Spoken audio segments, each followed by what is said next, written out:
Bonjour à tous et bienvenue dans cette nouvelle vidéo dans laquelle je voulais échanger avec Thibaut sur les deux aspects un petit peu de l'investissement dans la crypto-monnaie, entre l'analyse fondamentale et l'analyse technique, et quel aspect des deux à privilégier, ou est-ce qu'il y a une importance euh, similaire entre les deux, ou quelle importance accorder dans tous les cas, surtout quand on est débutant, à accorder entre ces deux variables.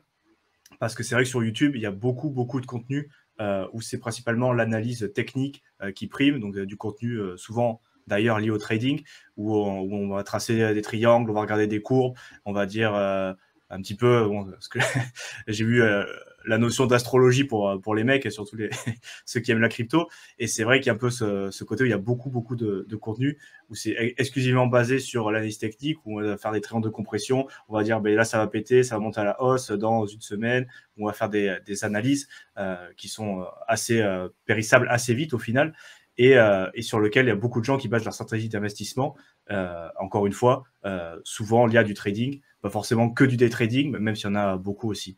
Et c'est vrai, du coup, le côté fondamental, il y a un peu moins de contenu, même si je pense que ça mérite d'échanger là-dessus, parce que pour quelqu'un qui est débutant, à mon sens, il faut premièrement s'intéresser, pourquoi pas, aux fondamentaux, bien comprendre les projets et éventuellement s'intéresser à l'analyse technique, mais peut-être dans un second temps, et dans tous les cas, peut-être pour optimiser ses points d'entrée, et pas forcément que baser sa stratégie là-dessus. Je ne sais pas ce que tu en penses, toi, Thibaut, par rapport à ça. Est-ce que, premièrement, toi, au début, tu t'es intéressé peut-être plus aux fondamentaux, ou plus à la partie technique quand tu as, par exemple, débuté dans la crypto-monnaie, ou est-ce que c'est des choses que tu as vues en parallèle? Moi, j'ai fait les deux en même temps, parce que je pense que l'analyse fondamentale comme l'analyse technique, c'est des outils qui peuvent être très intéressants. Les deux répondent pas aux mêmes obligations et n'ont pas les mêmes intérêts.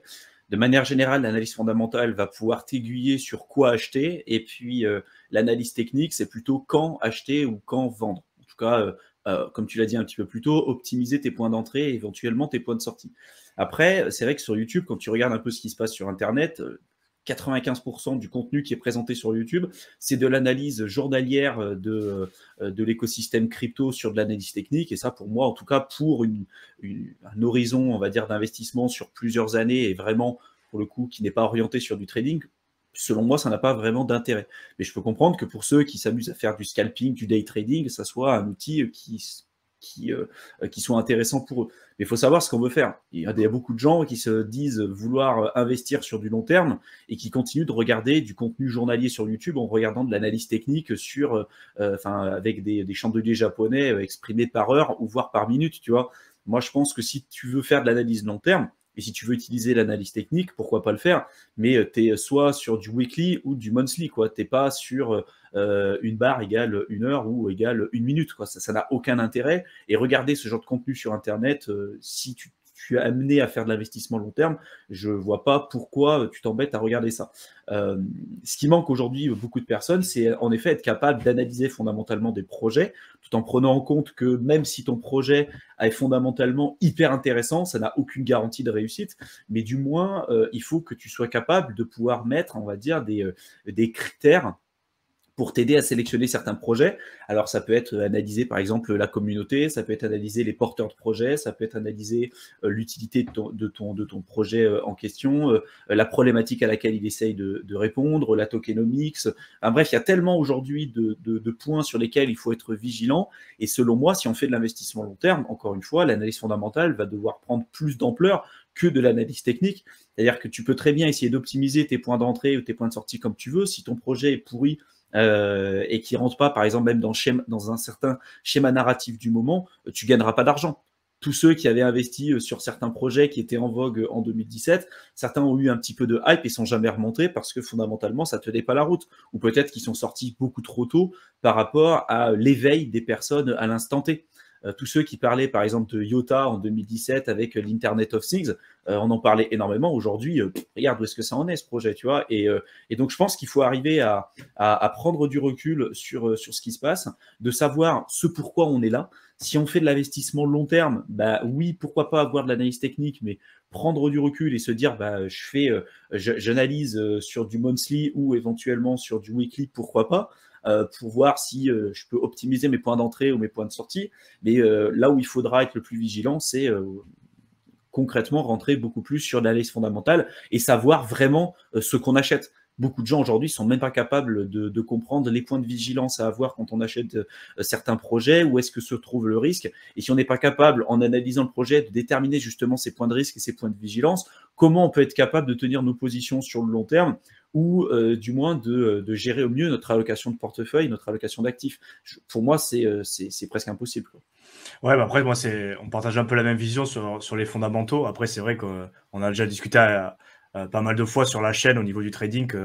En gros, je pense, en résumé, on pense que c'est intéressant, mais pour des gens qui ont un profil plutôt avancé et dans tous les cas, pas pour débuter.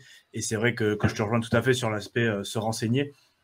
Et je pense que c'est quelque chose qui manque un peu, notamment quand tu te lances dans l'investissement dans la crypto-monnaie, c'est cette notion de vouloir aller vite. Tu vois, les gens, ils rentrent souvent dans la crypto avec plein d'espérance en se disant il faut que je fasse de l'argent très vite et très rapidement. Et donc, du coup, on ne prend pas forcément le temps de se former parce qu'au final, apprendre les basiques de l'analyse technique, bon, ça peut aller relativement vite pour le maîtriser et réellement être rentable. Là, par contre, c'est notre paire de manches. Chose, hein. Mais effectivement, et on a eu plusieurs fois des commentaires dont on dit oui, faire ses recherches, c'est long. Et oui, parce qu'il faut se renseigner sur l'équipe du projet, lire le white paper, pourquoi pas le light paper si c'est disponible, comprendre le marketing, comprendre la tokenomique, comprendre la valeur du projet, regarder la team qui est derrière, est-ce qu'ils ont déjà le track record, l'historique qu'ils ont, et aussi la communauté, est-ce que c'est actif, est-ce que c'est des gens plutôt bienveillants, est-ce qu'il y a une grosse communauté, est-ce qu'ils poussent le projet, est-ce qu'ils sont plutôt en retrait, est-ce qu'ils sont plutôt, bon, je sais pas, certains types de communauté, et tout ça, surtout au début, maîtriser tous ces aspects et prendre le temps d'aller chercher, c'est quelque chose qui fait pas envie. Et du coup, je pense que ça pêche un peu aussi par ces aspects-là. Et il y a aussi l'aspect où les gens, au final, ils veulent rentrer, tu vois, ils te disent, j'ai tant à investir, dans quoi j'investis, et ils sont prêts à mettre 100% de leur capital sur un commentaire ou sur une recommandation faite par quelqu'un sur un réseau social, alors que ce soit un influenceur célèbre ou même un commentaire. Moi, je pense qu'il y a des gens qui font vraiment ça, qui investissent, qui posent une question, donc il faut que j'investisse. Ils regardent les 3 premiers commentaires de leur réponse, ils regardent le market cap ou Ouais, mais regarde la dernière fois, le live qu'on a fait ensemble dernièrement, il y a quelqu'un qui nous disait, vous pensez quoi de Luna Classic? Typiquement, je lui ai dit, Ouais. si tu poses ce genre de questions, c'est que tu n'es pas prêt à investir. Ça changerait quoi que je te dise, ce projet-là, je le trouve pourri ou je le trouve extraordinaire? Ça changerait quoi? Est-ce que toi, ça t'inciterait à investir ou ne pas investir en fonction de ce que je vais te raconter? Non. Derrière, si tu veux comparer éventuellement la vision que tu peux avoir d'un projet parce que tu as fait ta recherche fondamentale, parce que tu as analysé le projet et que tu te dis tiens, je suis curieux de savoir ce que lui pense véritablement, mais j'ai des éléments pour pouvoir comparer, ce qui est très rarement le cas, hein. La plupart des gens, ils font aucune recherche, ils font rien et ils demandent simplement, comme tu dis, hein, tiens, tu penses quoi de ça? Parce qu'ils ont la flemme de faire leur recherche et puis en fonction de ce que les gens vont dire, ils vont décider d'investir ou pas. On a l'impression qu'ils investissent un peu au gré du vent, quoi. Et en plus, on l'explique depuis longtemps, mais quand il y a un consensus sur un projet, c'est rarement bon signe aussi, que ce soit positif ou négatif, hein.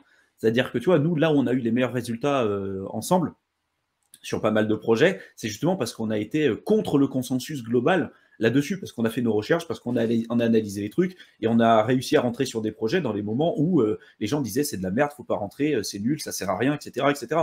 Donc oui, c'est un risque, oui, c'est compliqué, oui, c'est pas facile, mais justement, ce qui va faire à un moment donné et ce qui va orienter ton chemin vers l'investissement, plutôt vers la réussite ou potentiellement vers certaines erreurs, c'est ta capacité à avoir un esprit critique sur ce que tu fais et ta capacité à devenir autonome dans tes investissements. Si tu n'es pas capable de prendre des bonnes décisions d'investissement par rapport à ton profil de risque, par rapport à ce que tu veux faire, etc., comment tu veux être amené par la suite à gérer correctement ton portefeuille? C'est juste pas possible. Tu ne seras pas capable de tenir tes positions parce qu'il faut voir aussi ce que ça implique. Tu vois, la plupart des gens, ils veulent investir dans la crypto, ils veulent gagner de l'argent, ils veulent faire mieux que 99% des gens en investissant 100 balles et devenir millionnaire, mais ils ne savent pas véritablement ce que c'est derrière et ce que ça implique d'avoir ce genre de résultats ou de rechercher même ce genre de résultats en termes de risque, en termes de temps passé à analyser des projets sans avoir aussi aucune garantie de réussite, parce que c'est pas parce que tu auras analysé 150 projets que tu diras punaise, fondamentalement ce projet il est top, qu'il y aura aussi une reconnaissance de la part du marché au niveau de ce fondamental-là. Tu vois, pendant des années, Bitcoin n'était pas reconnu et était considéré comme étant une arnaque par la majorité des personnes parce que justement, tu avais ceux qui avaient analysé fondamentalement le truc, qui voyaient une super opportunité et qui disaient, punaise, mais je comprends pas pourquoi les gens le comprennent pas. Et il y a 10 ans après, où il y a eu des vagues comme ça de personnes qui ont reconnu cette valeur. Donc, tu es peut-être aussi beaucoup trop tôt par rapport à ce qui est reconnu par rapport au marché. Et ça aussi, tu vois, c'est quelque chose que beaucoup de gens ont du mal à comprendre. D'être contrarien, ça a aussi un coût qui est énorme. Ouais, puis ça demande de la conviction et de la patience surtout, parce que Ouais. tu vois, moi ce que je remarque, c'est qu'il y a des projets, ça fait 2 ans, tu hold et sur les fondamentaux, il est super. Et c'est vrai que pour l'instant, tout le monde crache dessus. Le price action, il n'est pas forcément là, mais toi, tu es convaincu de ton côté que ça va marcher. Et du coup, ça demande voilà, c'est être convaincu aussi de ce que tu fais et avoir la patience. Et après, sur ce que tu voulais dire, j'avais vu passer une anecdote assez récente justement sur le fait d'être trop tôt et d'être contrarien. Je pense que c'est Warren Buffett, donc Berkshire Hathaway, qui avait toujours refusé d'investir sur Apple au final, parce qu'il a dit non, mais moi je comprends pas la technologie, ça m'intéresse pas, c'est pas une bonne entreprise et tout. Maintenant, et c'est au final, 50% de son portefeuille presque. Non. exactement. Et du coup, quand il a décidé de rentrer, parce qu'il se dit, au final, c'est peut-être pas si nul que ça. Au final, il est rentré, bon, mais avec la puissance de frappe qu'il a, hein, il est pas rentré avec 100 euros, quoi. Et au final, ça a été, je pense, et d'ailleurs, ils l'ont dit, ça a été l'opération la plus rentable depuis qu'ils ont créé leur fonds, quoi. C'était vraiment là où ils ont gagné le plus d'argent sur quelque chose où pendant peut-être plus de 10 ans, il s'est dit non, je vais pas investir, ça m'intéresse pas. Et quand il a décidé d'y rentrer, parce que finalement, il a vu ses croyances changer par rapport à ça, au final, il a été capable de changer de mindset par rapport à ça, changer sa vision des choses, et ça a été le coup le plus rentable de son histoire. Pareil au niveau de Barrick, il s'était toujours refusé à rentrer sur l'or parce qu'il dit non, mais moi, c'est du pétrole, on sort le caillou pour le mettre dans une salle, ça m'intéresse pas, il n'y a pas de rendement. Et au final, je pense que c'était en 2020 ou il y a 2-3 ans, je sais plus, 2 ans Ouais, peut-être. c'était pendant la crise sanitaire. Ouais, il a investi sur certaines gold mines.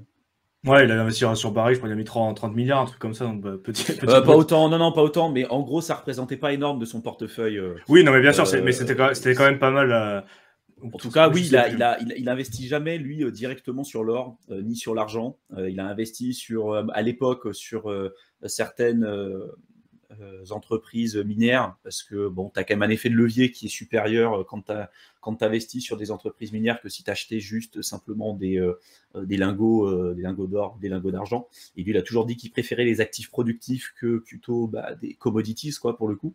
Mais ce qu'il faut comprendre avec Warren Buffett aussi, et je pense que ça, c'est un adage qu'il faut vraiment que les gens comprennent, et que moi j'ai compris aussi assez rapidement en me formant, c'est que lui, il a toujours expliqué qu'il n'investissait pas dans ce qu'il ne comprenait pas. Et ça a très très bien fonctionné pour lui, pour le coup. Pourquoi il n'a pas investi sur Apple et pendant toutes les boîtes pendant la bulle Internet? Justement parce qu'il ne comprenait pas tout ça. Et tout le monde se foutait de sa gueule, tout le monde disait mais mec, t'es un has-been, tu comprends rien, c'est l'avenir, c'est l'avenir. Résultat, il n'a pas participé à la bulle Internet des années 2000. Et quelques années après, justement, il s'est rendu compte que oui, il y avait peut-être certaines boîtes qui valaient vraiment le coup et qui sont justement sorties de tout ça. Et donc aujourd'hui, Apple, ça représente une grosse partie de son portefeuille. C'est plus le cas pour d'autres boîtes parce qu'il a fait quand même pas mal de changements. Et aujourd'hui, il faut voir ce qu'il dit aussi sur les cryptos. Tu vois, Charlie Munger, Warren Buffett et tout un tas de milliardaires, il dit pareil, il dit c'est nul. Il disait, je crois, Rat Poison Squared à un moment donné sur une interview. Et donc, faut pas prendre pour argent comptant. Je pense c'est important d'écouter ce que ces gens-là ont à dire parce que c'est clair qu'ils ont eu une réussite incroyable et qu'ils ont une sagesse qu'on n'aura sans doute jamais. Ils ont une expérience sur les marchés qu'on n'aura sans doute jamais parce que eux, ils sont nés sur les marchés et à mon avis, ils mourront sur les marchés. Hein. C'est des gens qui ont plus de 95 ans, je crois, Warren Buffett, plus de 90 ans, je ne sais plus. Et ça fait des dizaines et des dizaines d'années qu'il est sur les marchés, donc on n'est pas forcément d'accord avec tout ce qu'il a dit. Néanmoins, il a eu l'approche qui lui correspondait à lui par rapport à ses profils de risque, par rapport à ce qu'il a décidé de faire. Et après, il faut voir aussi là où il a été bon et là où il a été moins bon. Il a été moins bon, en effet, dans la possibilité de sélectionner des boîtes comme Apple, Microsoft, Amazon, etc., relativement tôt dans leur cycle, parce qu'il n'a pas participé à des innovations comme celle d'Internet, parce que c'était quelque chose qu'il ne comprenait pas à l'époque, mais il a changé son avis par la suite.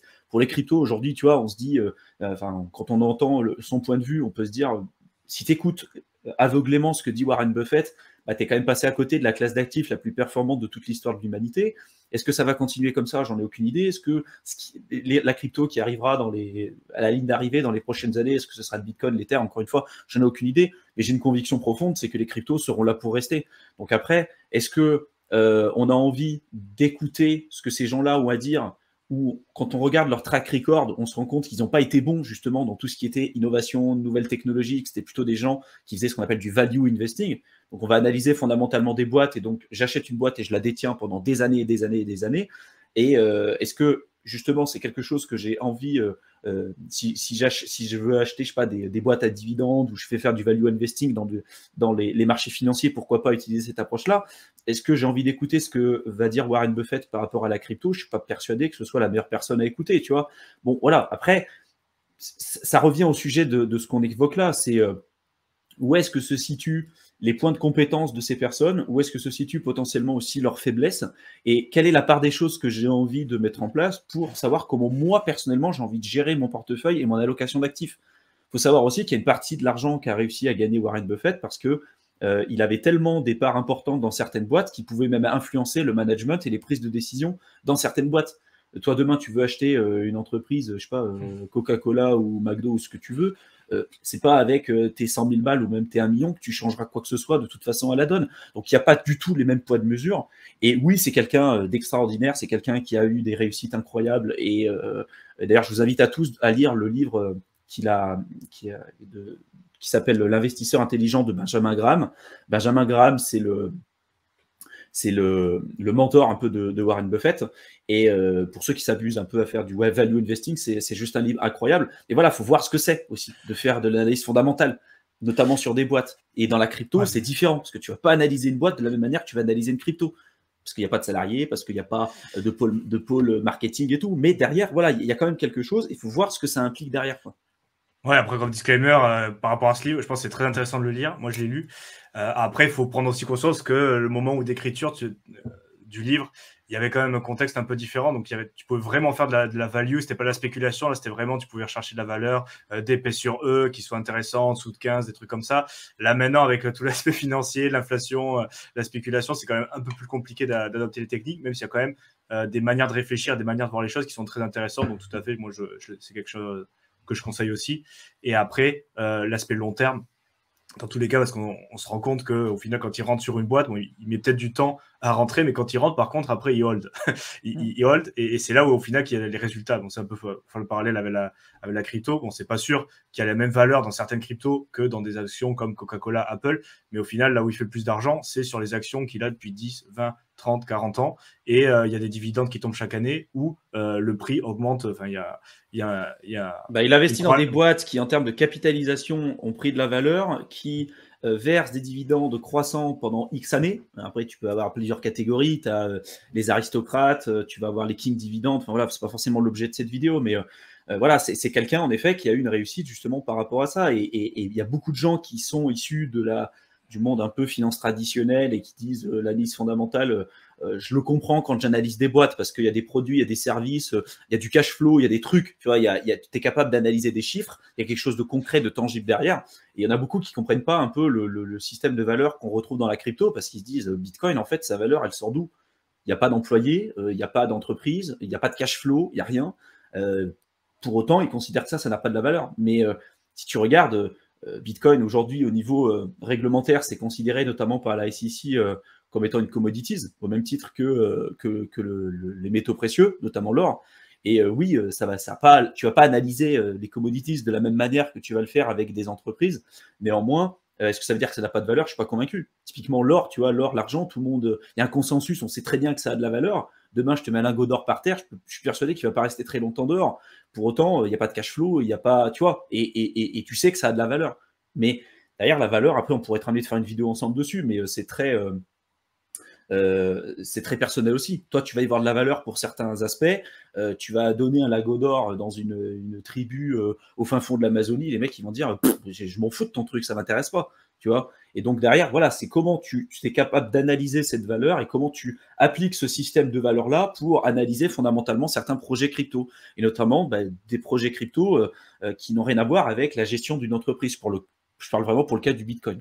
Pour beaucoup d'autres projets crypto, ça doit être vu comme un peu l'investissement dans des startups, parce que derrière, il y a pas mal de projets crypto où c'est carrément des boîtes avec des salariés et tout ça. Donc, on peut se rapprocher un petit peu là-dessus, mais c'est du VC, tu vois, c'est du venture capitaliste, c'est de l'investissement dans des startups, donc pas du tout le même niveau de risque et le même niveau de référence que celle qu'on a évoquée précédemment avec le stock market ou les marchés financiers classiques, quoi.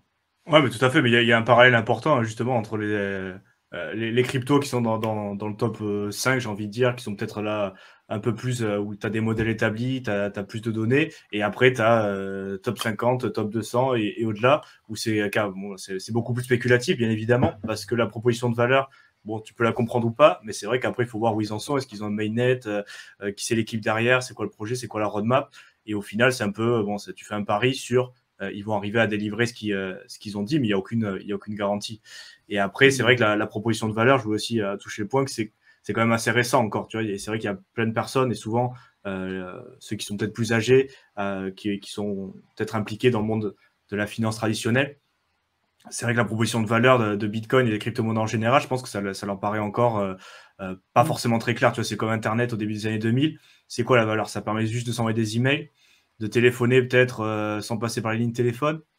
Tu vois, on savait pas trop qui pourrait imaginer où ça en est maintenant. Et donc, du coup, c'est vrai que je pense qu'il y a d'ailleurs plein de cas d'usage, plein de valeurs qui va être apportées, qui n'ont pas été encore découvertes.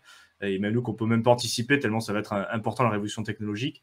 Et donc, dans tous les cas, je pense, pour revenir aussi sur le long terme, si vous êtes sûr, enfin, si vous êtes convaincu que le projet a de la valeur, que sur les fondamentaux, c'est solide et que ça va marcher sur le long terme, il y a aussi cet aspect de conserver, d'être patient et de laisser le temps au temps de voir si ça se concrétise ou pas, tu vois. Et c'est vrai que de notre côté, dans la crypto, bon, après, c'est sûr, il y a des projets qui survivront pas, donc bon, c'est dans ce cas-là, apprendre comment en sortir, mais il y a aussi ce côté un peu herbivore dans la savane, tu vois, dès qu'il y a une bonne nouvelle, tout le monde s'approche, et dès qu'il y a une mauvaise nouvelle, tout le monde s'éloigne, mais c'est une publication de la SEC, ça dump. Tu vois pourquoi il s'est rien passé, c'est peut-être, on va commencer à ouvrir un procès sur telle boîte, ça dump, tu comprends pourquoi. Dès qu'il y a une bonne nouvelle, un tweet d'Elon Musk, un truc, pam, ça pump. Tu vois, parce après, que beaucoup sont hyper court-termistes en fait dans la crypto, et même ceux qui se disent investir sur le long terme, beaucoup sont regardent les news tous les jours, tiens, quel youtubeur a dit tel truc, ah punaise, il pense ça, bah vas-y, je vais vendre ou je vais acheter. Et en fait, ils n'ont pas de stratégie, ou du moins ils pensent avoir une stratégie. Tu as même le truc, le buy and hold. Les gens ils disent, moi j'ai une stratégie, je fais du buy and hold, je verrai dans 10 ans. C'est pas une stratégie ça. En fait, pour moi, c'est que tu n'as pas compris, parce que tu peux buy and hold un projet pendant 10 ans, tu te réveilles dans 10 ans, ton projet il vaut 0, ça fait déjà 7 ans que les main devs ils sont partis, qu'il n'y a plus personne qui bosse sur le projet. Donc regarde les mecs qui ont buy and hold EOS, t'en as combien? Et en fait, il faut faire attention, parce que on vous montre des projets souvent sur YouTube qui ont, si vous les aviez gardés et détenus sur une durée relativement longue, qui auraient en effet eu des résultats intéressants sur le long terme. Et c'est une extrême minorité. Alors, on tourne cette vidéo, il y a quoi? Il y a 25 000 projets, 27 000 projets dans la crypto. Peut-être que dans 10 ans, on aura des centaines de milliers. L'écrasante majorité des projets ne remontent jamais à leur précédent plus haut. Et d'ailleurs, terminent à zéro. Donc, il faut faire vraiment très attention à ça. Et si vous n'avez pas un œil vigilant sur la manière dont vous allez investir votre argent et encore une fois, la notion de risque, la manière dont vous allez allouer votre capital par rapport à vos objectifs personnels, et si vous ne comprenez pas ce que vous faites, malheureusement, vous ne vous en sortirez pas. Et on a l'impression, et ça sera mon dernier point, on a l'impression, quand on est débutant, qu'on a besoin d'être hyper actif dans nos investissements, du moins de faire beaucoup de choses, tu as beaucoup de transactions, d'analyser tous les jours, de regarder les news et les machins, pour avoir des résultats qui sont significativement plus élevés que la moyenne. Et en fait, ça, c'est l'erreur que font beaucoup de débutants, parce que des fois, la meilleure chose à faire, justement, c'est de rien faire. Une fois que tu as analysé ton projet, si fondamentalement il tient la route, même si ça baisse, ça ne doit pas changer ta perception du projet. Il est toujours aussi il est même plus intéressant quand le cours va baisser, parce que ça te permet d'en accumuler plus que lorsqu'il était bien plus élevé auparavant. Et en fait, les gens, leur perception change au moment où le prix va augmenter ou va baisser. C'est-à-dire que dès que le projet va augmenter, ils vont dire « Ah putain, c'est intéressant, j'aurais dû en acheter plus », alors qu'en fait, c'est beaucoup plus risqué, parce que le rendement et le risque que tu es capable de prendre en achetant maintenant, à ce moment précis, il est nettement plus élevé qu'il y a quelques semaines en arrière, et inversement. Quand le projet a énormément baissé, vu que ça baisse, les gens ils disent punaise, c'est pas intéressant, il y a un risque, j'achète pas. Donc ils atteignent la confirmation avec des grosses bougies vertes, et en fait c'est même les pires moments d'acheter à ces moments-là, parce que c'est le moment où il y a un FOMO, une euphorie, et tu te dis c'est maintenant qu'il faut acheter. Donc, soyez vraiment vigilants quand vous vous intéressez à la crypto. Plus vous allez faire des actions, par exemple, vous allez vous amuser à faire du trading, du day trading, à regarder de l'analyse technique tous les jours, plus vous allez complexifier les choses, plus vous avez de chances de faire des erreurs, et plus vous allez être sujet à vos biais cognitifs, vos biais émotionnels, et plus vous allez être amené à prendre des mauvaises décisions sur vos investissements. Je le répète, mais encore une fois, avec Théo, Mickaël, etc., que vous avez l'habitude de voir régulièrement sur les chaînes, là où on a eu les meilleurs résultats, et encore une fois, ça parle pour nous, ça parlera peut-être pas forcément pour tout le monde, mais c'est justement les approches qu'on vous présente à chaque fois sur les vidéos. C'est d'analyser fondamentalement les projets, d'avoir un horizon d'investissement sur le long terme, de faire également aussi des revenus passifs, etc., pour plein d'autres raisons, mais de se faire notre propre opinion dessus et de devenir autonome avec un vrai esprit critique sur l'écosystème crypto. Parce que c'est ça qui nous permet à chaque fois, quand on prend une décision, de pouvoir analyser ce qui est le vrai du faux. Lorsque quelqu'un nous dit ce projet-là, investissez pas dessus, c'est nul, c'est pourri, parce que il y a une centralisation de la supply de 80%. Ouais, d'accord, tu prends le BNB, tu vas sur Etherscan, tu regardes, c'est centralisé à 95% sur sans adresse. Tu prends Decentraland, le Mana ou le Sandbox, c'est même encore pire. Et les gens, ils te disent non, mais parce que c'est centralisé au niveau au niveau du ownership, donc de la détention des tokens ou des coins, forcément c'est mauvais. Non, tu as une centralisation économique et tu as la centralisation au niveau du réseau. La centralisation au niveau du réseau, je suis d'accord, ça c'est pas forcément top, parce qu'au niveau du consensus, ça peut poser des problèmes. La centralisation économique, ça peut être mauvais, c'est le cas des rug pools, c'est le cas de toutes ces problématiques-là, mais ça peut aussi être bon pour une performance haussière au niveau du prix. Est-ce que tu préfères que ces 80% de tokens soient détenus dans les mains d'une WEX qui n'a aucune incentive à le vendre et à le garder pour le long terme, ou est-ce que tu veux que ces 80%-là soient distribués à des centaines de milliers de personnes qui vont attendre ne serait-ce que la moindre bougie verte pour pouvoir dumper et s'acheter la prochaine voiture ou le prochain truc pour eux? Tu vois, derrière, je pense qu'il y a un vrai esprit critique à avoir, il y a des risques, comme à chaque fois, et à partir du moment où on a trouvé ce risque, qu'on l'a identifié, est-ce que j'y vais, est-ce que j'y vais pas? Et si j'y vais, vu que le risque il est là, est-ce que j'investis un tel montant ou est-ce que je diminue mon montant parce que je considère que le risque, là, pour le coup, il est trop important? Et c'est comme ça que nous, on a réussi à obtenir des résultats qui sont très intéressants parce que justement, on a conscientisé tous ces trucs, mais ça vient avec le temps. Tu peux pas te dire du jour au lendemain, je vais faire mieux que 95 ou 99% des gens si tu n'es pas capable d'analyser un projet ou si tu fais la même chose que tout ce que les autres font. Tu vois? Ouais, la plupart ouais. des gens perdent de l'argent en faisant du trading avec de l'effet de levier et en t'envoyant tout simplement sur Bybit. Si toi, tu fais la même chose, oui, tu peux peut-être faire partie des 0,1% des gens qui réussissent, mais statistiquement parlant et en termes de probabilité, il y a quand même peu de chance. Donc, il faut être réaliste aussi. Ouais, carrément. Et pour finir aussi, je voulais faire revenir sur ce que tu as dit, parce que ça me paraît assez important, sur l'aspect être critique pour découvrir si les fondamentaux nous plaisent ou non et se faire son propre opinion. Mais aussi, ça implique être capable de se remettre en question. C'est-à-dire que, en principe, tu as vu les fondamentaux, tu as décidé d'investir, peu importe le prix. Encore une fois, c'est important ce que tu as dit aussi, parce qu'au final, si les fondamentaux n'ont pas changé, que le prix monte ou il baisse, si ça baisse, c'est plus intéressant pour toi, parce que c'est quelque chose que tu as décidé que c'était intéressant à tel prix. Si le prix baisse, en principe, tu devrais être content. Bon, souvent, c'est pas le cas, mais ça devrait marcher comme ça, théoriquement. Et si ça monte, théoriquement, tu dois être un peu moins content parce que tu peux moins l'acheter. Et donc, du coup, il y a vraiment cette décorrélation entre les fondamentaux et le prix. Par contre, il faut aussi savoir couper ses pertes à un moment, donc être capable d'actualiser les fondamentaux, c'est-à-dire, et il y a des approches qui me plaisent beaucoup, par exemple, je cite souvent, mais Rick Rules, quand il investit justement dans ce qui peut être l'équivalent des small caps dans l'extraction minière, au final, lui, il a des fondamentaux qui lui plaisent, avec des propositions de valeur, des choses qui ne sont pas encore concrétisées, mais qui pourraient arriver dans le futur. Et en gros, il paye pour voir. C'est comme au poker, il met de l'argent sur la table.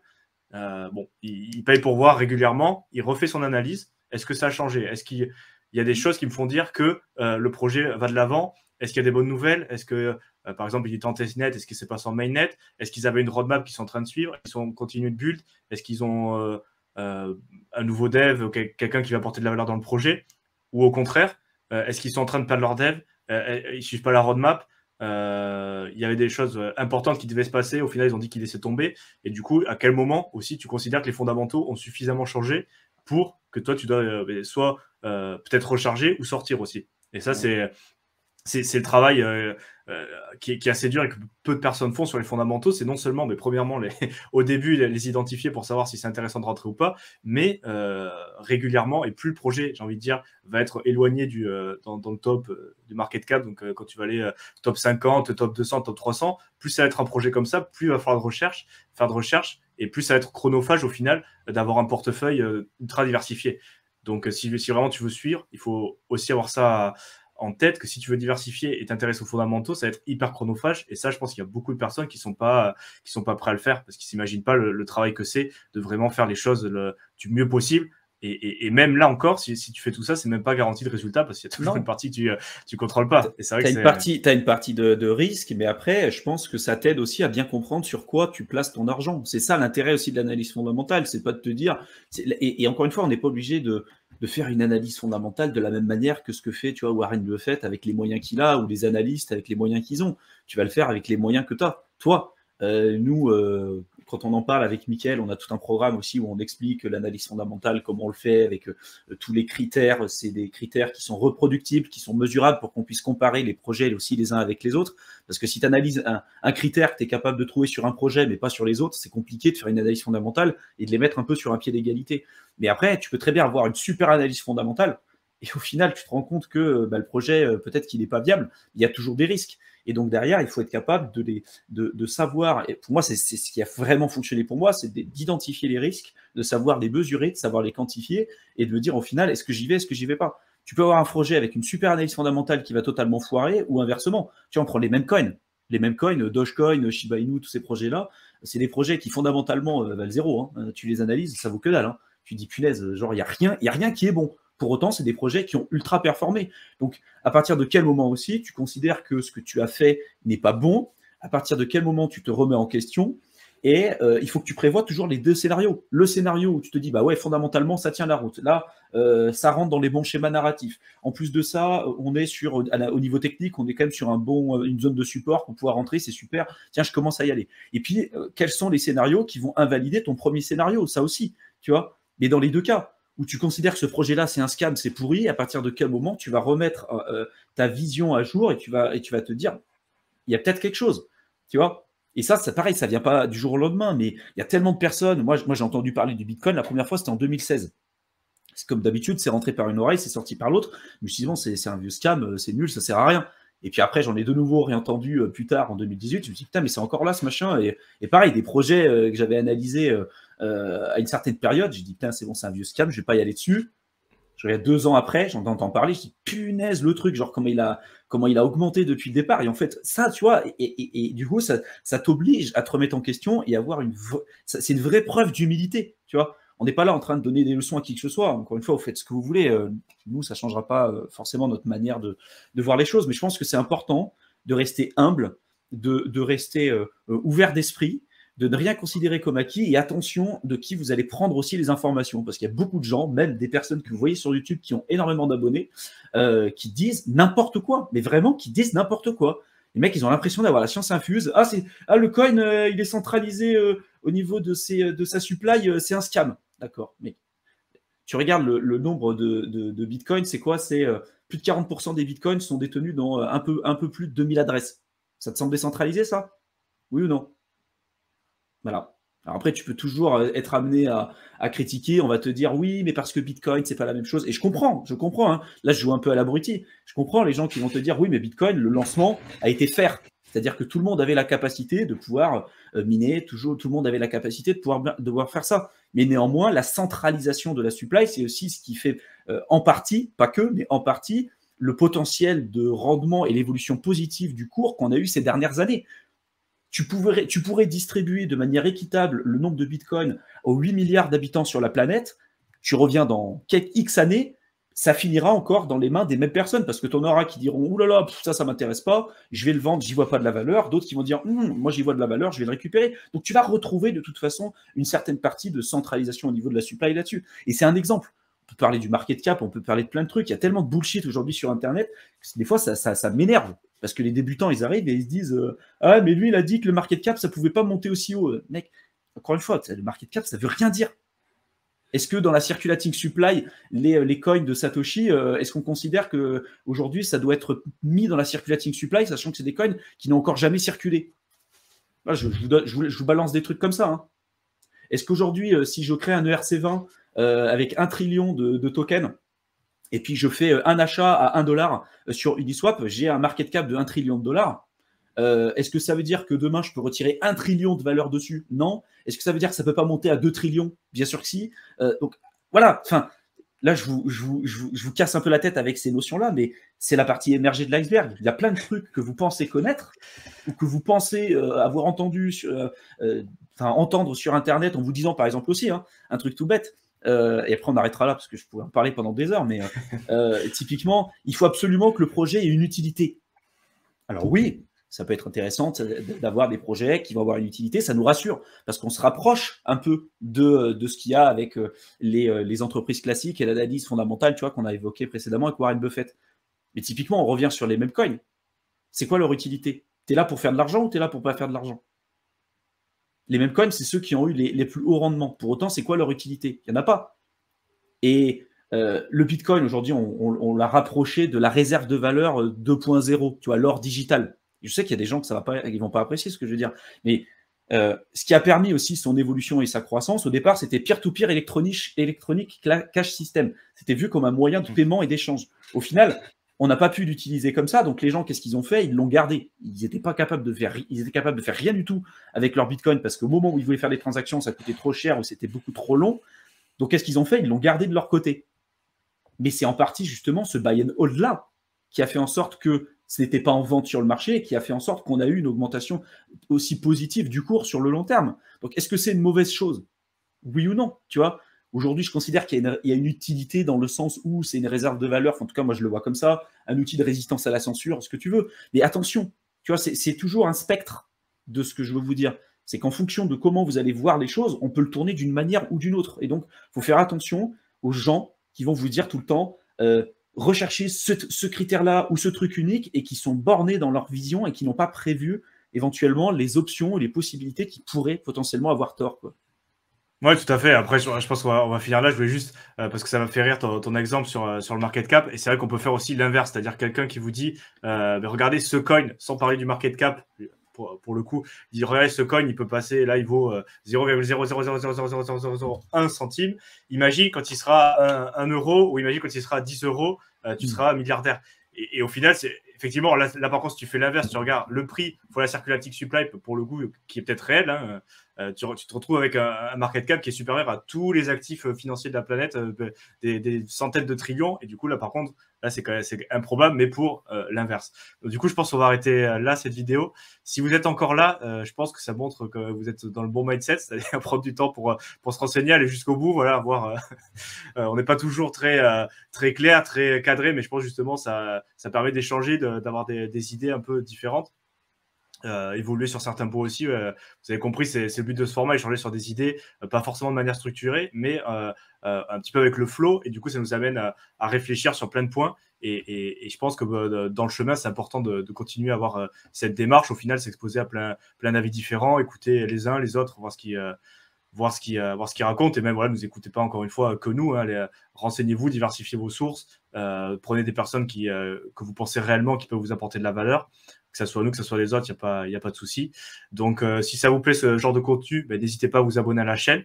Je vous mets dans la description 2 liens importants. Donc, premier, la chaîne de Thibaut, est un étudiant, où donc il parle de sujets transverses et complémentaires, donc investissement, finances personnelles, entrepreneuriat. Donc, n'hésitez pas à aller jeter un coup d'œil.